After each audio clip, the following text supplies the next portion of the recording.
انا بدات الكارير بتاعي من 15 سنه. كنت دايما بفتكر ان كل ما بقى عندي مهارات تنفيذيه او فنيه اكتر، كل ما زادت فرصه اني اكون في مكانه وظيفيه اكبر. فبقيت اتعلم كتير واتعلم كتير واتعلم كتير. بس حسيت اني وصلت في يوم من الايام لحاره سد. عندي مهارات فنيه كتير وفاهم في كل حاجه ليها علاقه بمجالي، بس لسه واقف مكاني.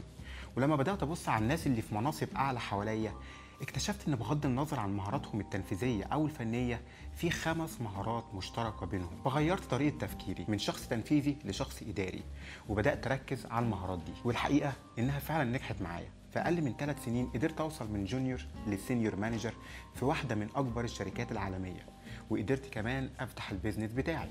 في الفيديو ده انا هشارك معاك ال5 مهارات دول بالتفصيل عشان تفهم سر اللعبه، وتفهم ان شطارتك لوحدها مش كفايه. معاكم شادي السيد، انا مستشار تسويق وبراندنج. اشتغلت مع شركات في مصر والسعوديه والامارات وامريكا واستراليا وانجلترا وحتى افريقيا. وهدفي من القناه دي اني اساعدك تشتغل على الحاجات اللي فعلا هتفرق في حياتك المهنيه والشخصيه. خلينا الاول نتفق ان الشغل ده عباره عن تعامل مع بشر، مديرين، زملاء، عملاء، موردين. كل دول بني ادمين ليهم دماغهم ومشاعرهم ومصالحهم. ونجاحك في اي شغل او شركه قايم على طريقه التعامل بينك وبين الناس اللي حواليك. ومهارتك التنفيذيه او الفنيه والشهادات اللي بتاخدها ما هي الا جزء بسيط جدا من المعادله دي. عشان كده لازم تطور المهارات الاساسيه اللي هتخليك تقدر تكسب الناس في صفك وتكسب ثقتهم فيك عشان تقدر توصل لمناصب اكبر. تعال بقى نفهم المهارات دي مع بعض. اول مهاره هي مهاره الكونفليكت مانجمنت او اداره النزاعات. مفيش شغل ما فيهوش خلافات، خلافات على الفكره، خلافات على الخطه، خلافات على الطريقه. انت حرفيا كل يوم بتتعامل مع خلافات، ولو ما قدرتش تدير الخلافات دي باحترافيه محدش هيقف في صفك، ومفيش شغل هيخلص، وهيبقى ليك اعداء في الشغل بيجروك دايما لورا.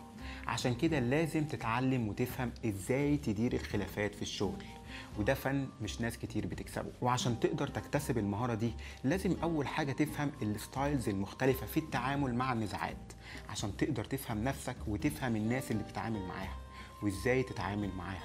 وهنا في اسلوب مشهور اسمه توماس كيلمان، بيقسم الناس في التعامل مع اي خلاف ل5 انواع. اول نوع هو النوع المنافس، وده الشخص اللي لازم يكسب مهما كانت النتيجه. تاني نوع هو الافويدنج، الشخص اللي بيتهرب من النزاعات، الشخص اللي بيحاول يتجنبها. وتالت نوع هو الادابتيشن او التكيف، الشخص اللي بيمشي على هوا اللي بيحصل وبيتاقلم معاه، بتسيبها زي ما تيجي. ورابع نوع هو المتعاون، الشخص المتعاون اللي بيحاول يخدم المشروع مش بس مصلحته. واخر نوع هو المتنازل، وهنا الشخص بيكون عنده القابليه انه يتنازل عن حاجه مقابل حاجه لحل النزاع ده. لازم تفهم انواع الشخصيات دول وتبتدي تقسم الناس اللي حواليك على اساسهم، وتتعامل معاهم بالاسلوب المناسب ليهم. تاني حاجه في الكونفليكت مانجمنت، لازم تركز على المشكله قبل الناس عشان تقدر تطلع بحلول بدل ما تطلع بمشاكل اكتر. الناس دايما بتقدر الشخص اللي بيحاول يلاقي حل للمشكله، مش بيحاول يطلع مين اللي غلطان. لازم كمان تكون مستمع جيد وتسمع اكتر ما بتتكلم، وتسمع الكلام اللي مش بيتقال اكتر من الكلام اللي بيتقال. اكتسابك للمهاره دي هتحطك في مكانه القائد مش مجرد موظف في الشركه. تاني مهاره هي الستيك هولدر مانجمنت، والترجمه الحرفيه بتاعتها هي اداره اصحاب المصالح. بحكم انك بتشتغل في شركه، فاي مشروع بتشتغل عليه بيأثر على ناس كتير حواليك، سواء الكلاينتس، مدراء الاقسام، او حتى السي سويت. عشان كده لازم تفهم ازاي تتعامل مع الناس دي بشكل احترافي عشان تقدر تنجز المشروع بتاعك بشكل ناجح. طيب ازاي تعمل الكلام ده؟ اول خطوه بتعملها هي انك بتعمل ستيك هولدر مابينج، وهنا انت بتستخدم باور انترست جريد. بتقسم الناس ل4 مجموعات حسب البوزيشن بتاعهم واهتمامهم بالمشروع. فهتلاقي مثلا ان انت عندك ناس عندهم بوزيشن عالي واهتمام قوي بالمشروع، ودول لازم تديرهم وتتعامل معاهم بحرص شديد جدا. لازم دايما يعرفوا ايه اللي بيحصل، ولازم تاخد رايهم وتوقيعهم والابروفال بتاعتهم قبل ما تاخد اي خطوه في المشروع، لانهم ممكن ينجحوا او يعطلوا المشروع بتاعك. وعندك ناس في بوزيشن عالي بس المشروع بتاعك اخر اهتمامهم، ودول لازم تكسب دعمهم على الاقل. وعندك ناس في بوزيشن اقل لكن عندهم اهتمام كبير من المشروع، ودول محتاج تخليهم في اللوب، لازم يبقى عارفين ايه اللي بيحصل مش اكتر. وعندك بقى النوع الاخير وهو الناس ما عندهمش باور وما عندهمش اهتمام بالموضوع، ودول اقل ناس هتركز معاهم. لكن لازم تراقبهم وتوجههم لو احتاجوا. دول ممكن يكونوا الجونيور في التيم بتاعك. لما تلعب الجزء ده باحترافيه مفيش مشروع هيقف قصادك، وهتبقى احترافي في نظر الناس التقيله في الشركه. ندخل بقى على المهاره الثالثه، وهي واحده من اهم المهارات في نجاح مشوارك الوظيفي، وهي البرزنتيشن سكيلز.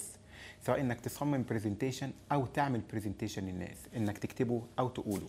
ودي مهاره مش عند ناس كتير، وناس كتير بتخاف حتى تتعلمها. فلو قدرت تتقنها هتلاقي نفسك في مكان تاني خالص، مش بس في شغلك لكن في حياتك المهنيه بشكل عام. لازم تبقى عارف ازاي تحط برزنتيشن قوي، ازاي تعمل هيكل مظبوط للبرزنتيشن بتاعك، ازاي تبسط المعلومات اللي بتقولها، ازاي تحكي قصه، ازاي تستخدم عناصر مرئيه تكمل الكلام اللي كاتبه. والاهم من ده كله، لازم تكون قادر تعمل برزنتيشن للمشروع بتاعك قدام ناس. وهنا لازم تشوف برزنتيشنز كتيره، لازم تقرا برزنتيشن كتيره، لازم تتعلم مهارات البابليك سبيكينج، انك تتكلم قدام ناس بثقه ووضوح، وانك تقدر ترد على الاسئله بشكل احترافي. عايزك دايما تراقب الناس الكبيره في الشركات وتعلم من طريقتهم، او حتى اتفرج على تيد توك وشوف الناس اللي بيقدموا هناك بيتكلموا ازاي وبيقولوا ستوري ازاي. رابع مهاره بقى، ودي بتلم كتير من المهارات اللي فاتت، وهي اداره المشاريع. اغلب الناس اللي بتفضل محلك سر في حياتهم الوظيفيه بيركزوا بس على التاسك بتاعهم، مش على المشروع بشكل كامل. لكن في الاول وفي الاخر الهدف الاساسي من اي تاسك بيحصل ان المشروع يخلص، وده اللي بيهم الشركه واصحاب الشركه. الناس دي ما لهمش دعوه انت عملت ايه، اللي يهمهم ان المشروع يا اما خلص ونجح يا اما متاخر وفشل. فلازم تبقى عندك القدره على اداره المشروع بالكامل، لو حتى دي مش وظيفتك الاساسيه. يكفي انك قادر توري الناس انك سبب في نجاح المشروع، او انك سبب في ان المشروع خلص.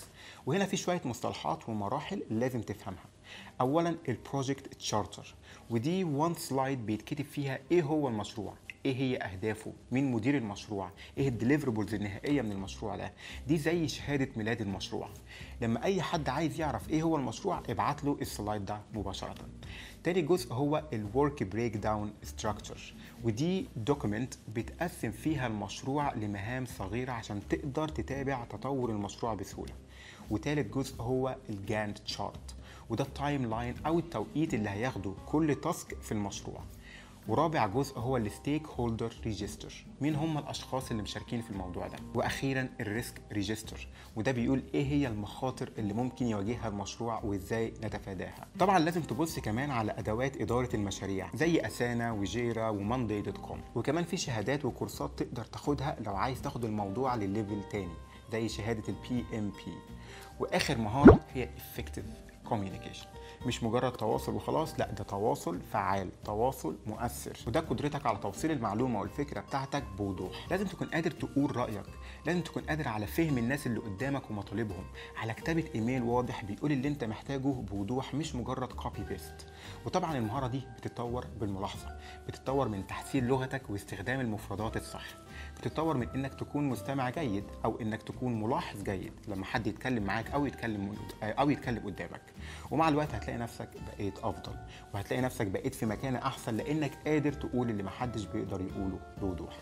ودول الخمس مهارات اللي اهم من اي شهاده، لازم تركز عليهم لو عايز تبقى في مناصب اداريه وقياديه في اي مكان بتشتغل فيه. عايزك تبدا تشوفهم. طبعا احنا اللي احنا قلناه هنا ده توب ليفل، عايزك تبتدي تشوف وتبص اكتر على المهارات دي وتفهم فيها اكتر عشان تبقى في مكانه تانية وتبقى سابق الناس اللي حواليك. اتمنى يكون الفيديو فادك، ويا ريت لو عايز تفهم اكتر عن اي حاجه قلناها اكتب لي في التعليقات، واتمنى انك تعمل لايك وتتابعني عشان تعرف ازاي تنقل نفسك من جونيور للسينيور. والسلام عليكم.